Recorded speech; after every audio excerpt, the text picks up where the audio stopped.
Це підвіска, Повіж, підвіска для пісюна. Да, трошки піддів, трошки припідняв. І отак от зафіксував. Звісно, трошки от обв'язав.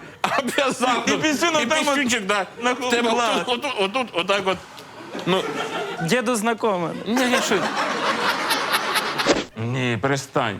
Перестань. Ми все ще ти друзі. Ми друзі з тобою. Ну як я міг би при баті сказати? До речі, ти, батя, ти Остап, чого я Миколайович?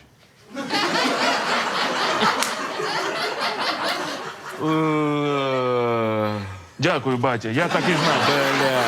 Кожним роком ти должен відрізати